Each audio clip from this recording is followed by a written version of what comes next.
గుండెల్లో దిగిన కత్తి దెబ్బ, తెగిపోయిన కాలు. కాని ఒక్కసారిగా కళ్ళు తెరిచి చూసేసరికి మన జిన్వు హాస్పిటల్ బెడ్ మీద ఉన్నాడు. వంటిమీద ఒక్క గాయం కూడా లేదు.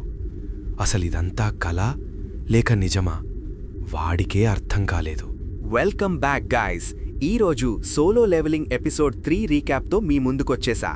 ఎక్కడ బోర్ కొట్టకుండా ఆ మైండ్ బ్లోయింగ్ స్టోరీలోకి డైవ్ అయిపోదాం. స్టోరీ స్టార్ట్ అవ్వడంతోనే జిన్వు ఒక హాస్పిటల్ బెడ్ మీద మెలకు వస్తుంది. వాడికి అంతా ఒక కలలాగా అనిపిస్తుంది. ఇంతలో హంటర్ అసోసియేషన్ నుండి 2 ఆఫీసర్స్ వస్తారు.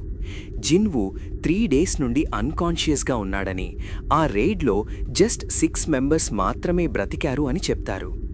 మిస్టర్ సాంగ్ ఒక చెయ్యి కోల్పోయి రిటైర్ అయిపోతున్నాడు. ఇంకా మన హీలర్ జూహీకి పిచ్చి పట్టినంత పని అయ్యి సైకియాట్రిక్ కేర్లో ఉంది. కానీ ఇక్కడే వచ్చింది అసలు twist. B rank, C rank హంటర్సే చచ్చిపోతే అసలు ఈ ర్యాంక్ హంటర్ అయిన జిన్వు ఒక్కడే ఎలా బ్రతికాడు? వాళ్ళు వెళ్ళి చూస్తే అక్కడ ఆ స్టాచ్యూస్ లేవు, ఆ టెంపుల్ లేదు. వాళ్ళు జిన్వుకి సెకండ్ అవేకనింగ్ అంటే మళ్ళీ పవర్స్ పెరగడం అయ్యిందేమో అని మనామీటర్తో టెస్ట్ చేస్తారు. కానీ కట్ చేస్తే వాడి పవర్ జస్ట్ 10 కంటే తక్కువ ఉంటుంది.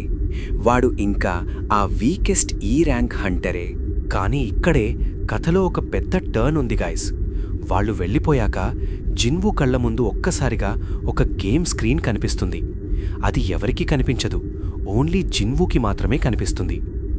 ఆ సిస్టమ్ రోజూ వాడికి ఒక టాస్క్ ఇస్తూ ఉంటుంది. 100 పుషప్స్, 100 స్క్వాట్స్, 10 కిలోమీటర్లు రన్నింగ్. ఒకవేళ చేయకపోతే పెద్ద పెనాల్టీ ఉంటుంది. మొదట్లో వాడు ఇది నమ్మడు.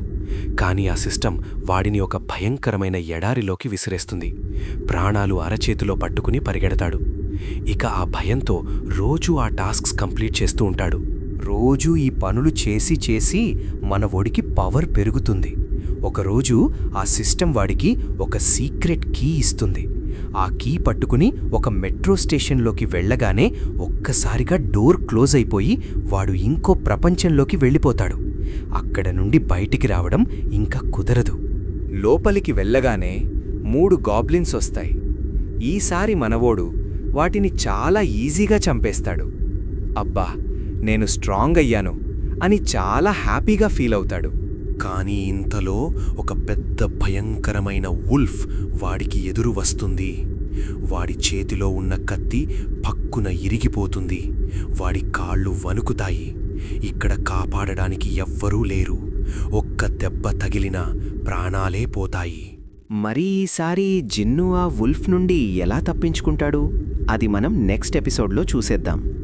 ఈ రీక్యాప్ మీకు నచ్చితే ఒక లైక్ వేసి మన ఛానల్కి సబ్స్క్రైబ్ చేసుకోండి.